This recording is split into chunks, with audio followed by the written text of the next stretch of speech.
Welcome to the Real Women podcast. I'm so excited for today's episode. We have some amazing trailblazers with us today. We have Monique Sorgen, Nandi Bowe, Maria Burton, and Susan Dynner. And between the four of them, they have directed numerous projects, won countless awards, and participated in programs including ABC Disney, CBS, SONY, Ryan Murphy's Half, ProjectHER, Sundance, Black Magic Collective, DGA's DDI, DGA's Learning Tree, and Film Independent.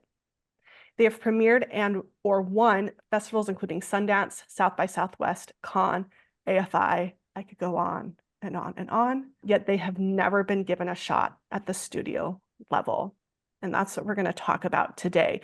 They are the amazing group behind GenXX.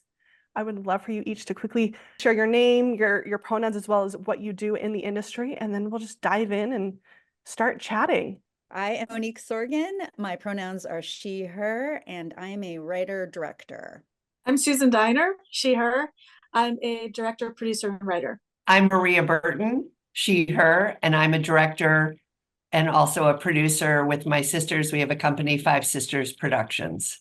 I'm Nandi Bowe, she, her. I'm a writer, director, and co-showrunner on a show I'm creating. I love that. Thank you all so much for being here. For those that are familiar with the podcast, one of my hugest people that I look up to is Julie Harris Oliver, and she was the one that connected me with all of you, and I just couldn't be more excited. Now, as much as I'm excited to have you all here because you're trailblazers, you're here because you have to deal with something that's kind of heavy in our industry, which is discrimination, specifically when it comes to ageism. And I'm not too much younger than all of you, but I know that people within the community, as well as myself, we're going to be where you're at very, very soon. And so I'd love for somebody to share a little bit about where GenXX originated from. How did you all come together? What's that origin story of what you're doing? While we were having lunch, we realized that the sexism we had encountered when we were younger, pre-Me Too, was butting up directly against the ageism that we were encountering today. So basically what happened was we came up in this overtly sexist time period where people would say sexist things to our face, like, oh, this company isn't female friendly. You know, for example, that's just one of many examples where we just kind of accepted. And when Me Too happened, we finally were like, oh my God, we're going to get to work. We're going to get to tell our stories. Everyone sort of assumed we had already had our shot, as if the whole reason for Me Too wasn't the things that had happened to us. Right. So that's when we realized we needed to form this organization, and the fact it's really a Gen X problem. So that is how the four of us ended up coming together.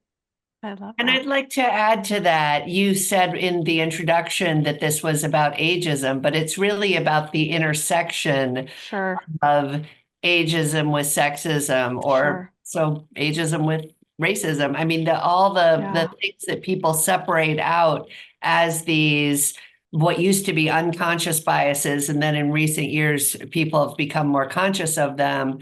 They're things that when we were coming up, they were just accepted. And now we are hitting ageism as well. So it becomes a double wall. Yeah. No, I'm glad you clarified that. We also realized we'd all done the Sony TV directing fellowship at different times, different years. Oh, yeah. And when we did our research and did a little deep dive into that, we found that like very few women our age were getting episodes. Like men were jumping over, younger women were jumping over, but very few women of our age group. And so we thought, this is something where there's a need. You know, people aren't really addressing this need. They aren't aware of this. Like even when we met with Josh Welsh from Film Independent, who's our fiscal sponsor now, he was unaware of the fact that we were experiencing ageism early in our lives. He's like, there's a real need for this and you guys should go forward with it. So and another thing I'd like to say about Nandi is, and Nandi, you can talk further on this, but Monique, Susan, and I do not have children, and Nandi has children. Like one thing that we all bring different experiences from our backgrounds, and yet we all have faced the same walls. I managed to have 3 children in my career, and also recently, well, not so recently, was diagnosed with MS. So now I bring to the table this disability as well. Right.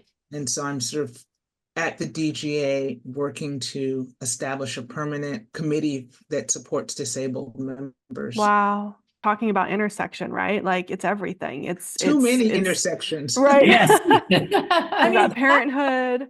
Yeah. Yeah.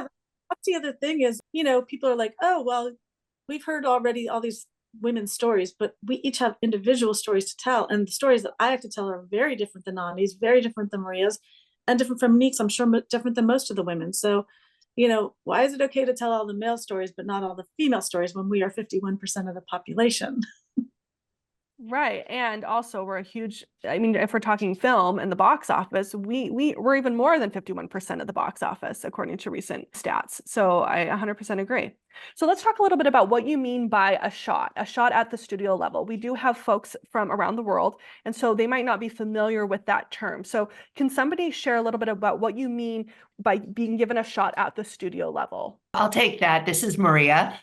I have come up through the independent filmmaking world, and I have now directed 6 independent feature films that have all been successful on the independent level, and in fact have been acquired by streaming services and played after we made them independently. But so when you make them independently, you just have to do it basically with both hands tied behind your back. You have so little money.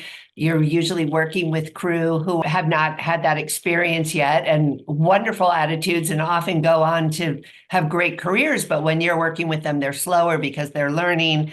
So it's much more difficult to achieve things that are bigger visions. And I have, for example, some projects that really will require that bigger budget to achieve. And so you want the studio budget level to back you.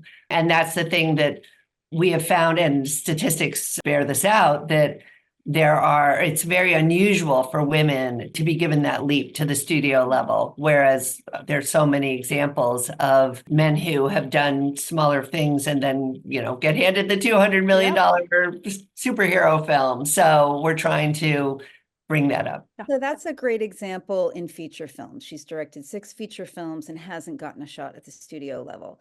I have an example from the TV side, which is that my first job out of college was as a director's assistant on network television shows. So I was basically in a position where I was on professional sets across 30 different episodes of television for the first 3 years of my career out of college, getting to observe in the way that people are expected to do now. And I went and made a short film because they told me that's what I had to do. I wanted to do comedy. I made a comedy short film with some of the stars and some of the crews I had met on sets, and it got international distribution. It played on TV airlines around the world. I was 25 years old at this point.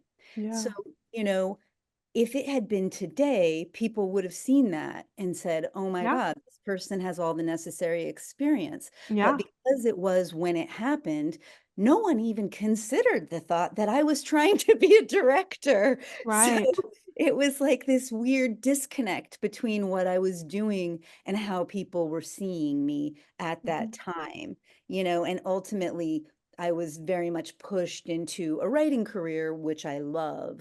And that's where you really get to initiate the stories. But I was trying to direct, and I had done everything they asked me to do. And just to kind of further punctuate that, when I was also in my 20s, I was working for Richard Donner, who at that time was one of the biggest directors in the world with Lethal Weapons, the Lethal Weapon and Superman and all those movies. And I had written a project that was a finalist in the Chesterfield writing competition, which was then I think Universal. And I had tons of people circling it. I wrote it for me to direct. It's set in the music of rock and roll. And I was a band photographer at the age of 15. And I wrote it specifically for me to direct. I had people saying, if you produce it, we'll put you on as a producer, but you can't direct it. And I'm like, why not? I wrote it for me to direct. And they're just like, oh, that's cute, little girl. No, you can. And I kept it. So I kept it. I could have sold it. Yeah. It was a hard decision. And I oftentimes wonder, like, would my life have been different if I had done that? It's just hard. The things that we faced younger, people don't realize because it's so different nowadays, especially after Me Too and Time's Up. It's like it's a different world. So It is. yeah. I came up as an assistant director, and so I'm one of the people who helps the director achieve their vision. Yeah. And yet the crossover has been really hard. And then combined with health challenges, it's it's just been a huge jump that like everyone's saying, men get that opportunity, that opening in a way that's different from we've experienced. Yeah. But we should say with all these stories, we don't want to be Debbie Downers. Like this is how it was. I feel like now it's a different time and things are changing. So it's an exciting time. I feel like people can go out with their iPhones and make a movie. And there's so many opportunities that didn't exist when we were coming up. Yeah. So I don't want this to sound like, oh, woe is me, because we are excited for the future generations. We are excited for our personal movies that are coming up and projects that are coming up. So yeah.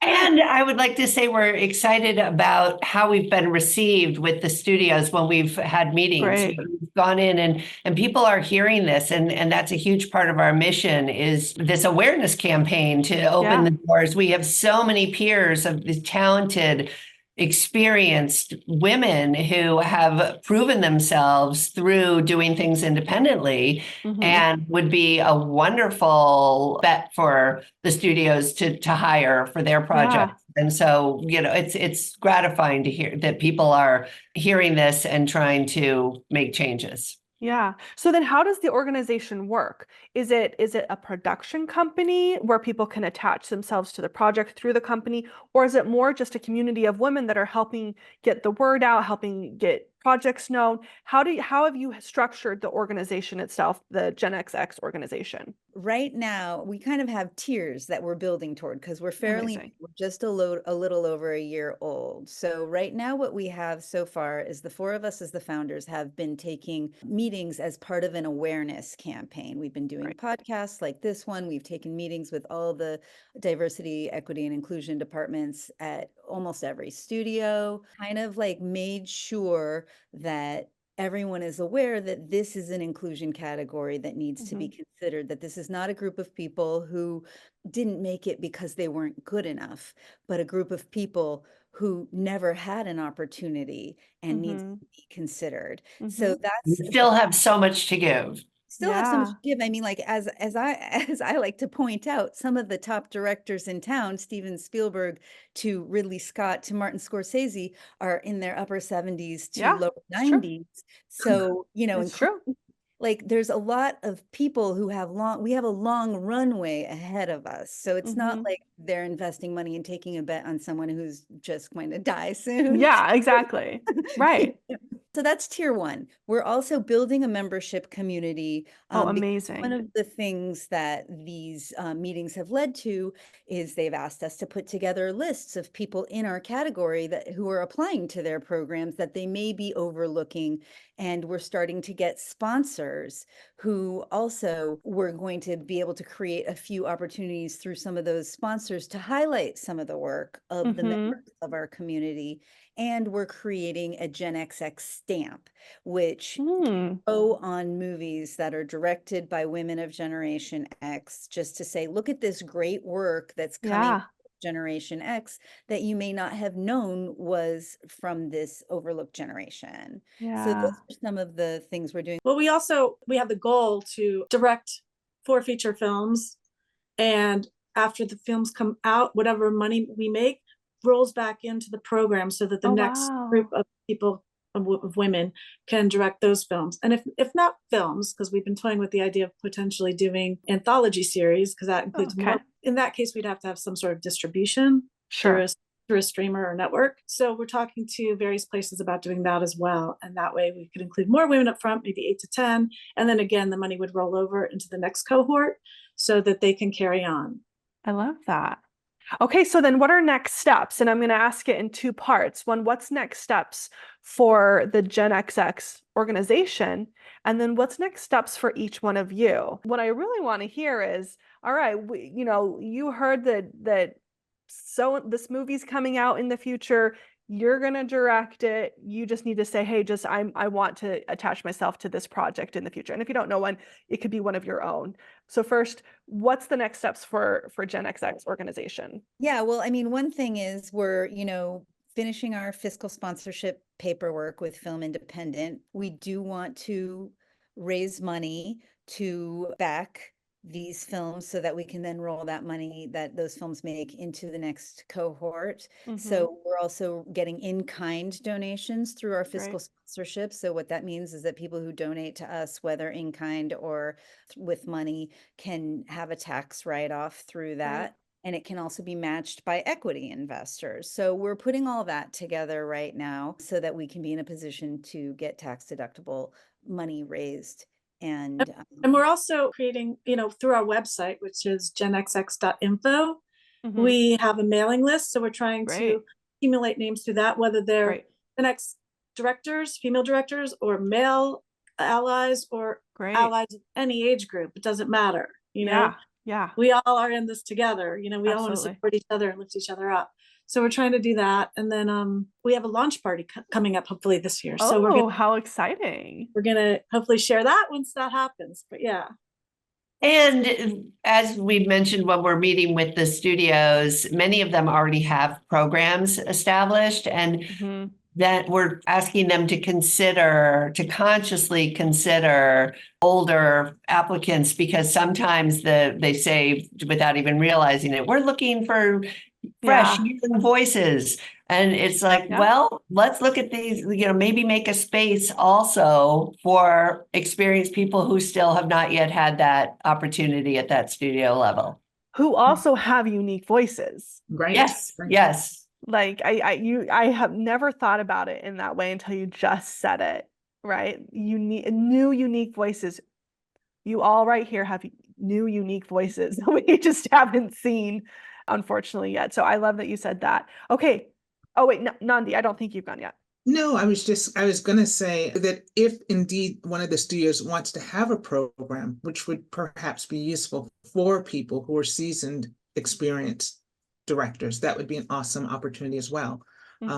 Yeah, we'd be willing to collaborate with them to form it, to put it together. Amazing. Okay. And as we've all done so many programs, we have a lot of experience in that area. Yes. We know what works and what doesn't. Yes. Okay, so then each one of you, what's the next step for each one of you? This is Maria again. I am in prep on my next feature film. It's another lower budget independent, but it's something I'm very passionate about. It's something I can make happen on my own. And I love to work, and it's a story of this early Californian photographer, a woman who was well known at the time and has been forgotten in history. And that's something all my projects, I'm very passionate about, telling stories of women who have been lost to history. And I feel like film is such a great way to change culture by making people aware of these things and also inspire people. I love that. When I was diagnosed with MS, I sort of decided to do something I would have never considered, which was to move to India with my husband. Wow. And we took our 3 children, moved to India for 3 years. And I wrote a book while I was there, and I'm creating a series based on that experience of a woman diagnosed with MS who decides to rashly move her family to India. And that's starring Tiffany Haddish and Frank Swatnitz as our EP. And Brandon Saunier and Brandon Margulis are the co-showrunners with me. So my goodness. We're in the midst of trying to get that going. Huge congratulations. And I cannot wait to see that. That's amazing. I just finished filming a short that's a proof of concept for a feature. It's a thriller starring Shane West and Donna Mills and Shauna Grace. Wow. Starting the festival circuit with that and meeting with distribution companies and financiers about doing it as a feature film. And I'm also currently shooting a documentary about women in magic because I'm also a magician. Oh, wow. Really? Yes. That's exciting. Shout out to Magic Castle. I'm going on Tuesday for the first time ever, and I'm so excited. I love it. It's the best place on earth. I'm so excited. I've been wanting to go for years. Oh my gosh, this is so exciting. That's awesome. I currently have a short proof of concept on the festival circuit. It's a proof of concept for a feature film I'm really excited about. I do comedy that I try to upend a woman's place in society with my comedy. And this is a story called Bad BFF about a woman who decides she doesn't want to get married and have a family and follow tradition, but gets left behind by all her friends who do. So she pretends that she's getting married in order to make her friends her bridesmaids. I love this. It is hysterical. I love it. I've read the script and I just can't wait to see it on screen. And I should also say, because this is important, I also have another project that we're developing and attaching casts to called Gone Glamping, on which Susan Dynner is one of the producers. Wow. So that is also a nice collaboration that we should mention.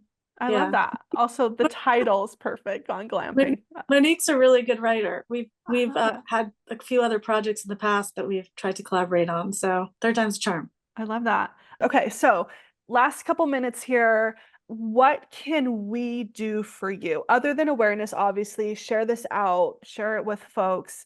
What other money you can donate? So I'll get that information from you. Anything else that anyone watching this episode can do for you? I would say be an ally. Like if you're not a Gen X woman who's a director, be an ally, because we can all use the help, and we are supporting up and coming filmmakers too. We do, one of our mandates is on our films to hire below the line Gen X women, but also to mentor younger filmmakers on their way. So that's an important part of what we're doing. So yeah, we just hope people spread the word and join our mailing list on genxx.info. Right. And spread the word.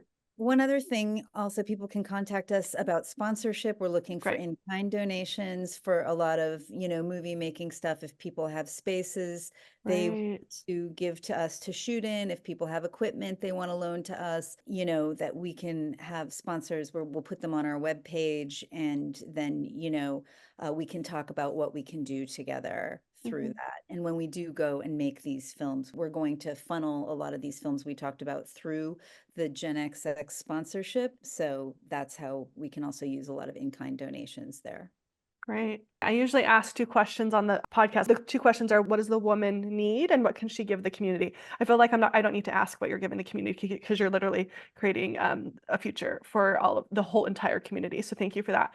Did I miss asking you anything? Is there something you want to say to everybody that I didn't ask before we end? Well, I love your question you were just about to ask about our socials and our websites, where people can find us and where they can learn more about us. I'm at Monique Sorgen everywhere. My website is moniquesorgen.com.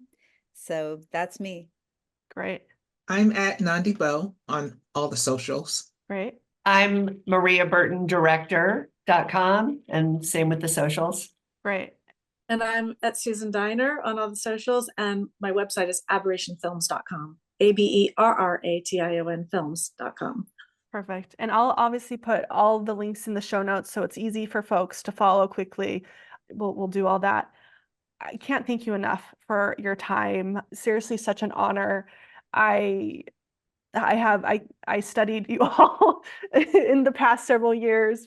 I come from film school where we learn about the greats, and I can't thank you enough for taking the time, and I would love to stay in touch. Anytime you have something, please let me know. I'll share it out, and anything that we can do for you, please don't ever hesitate to reach out.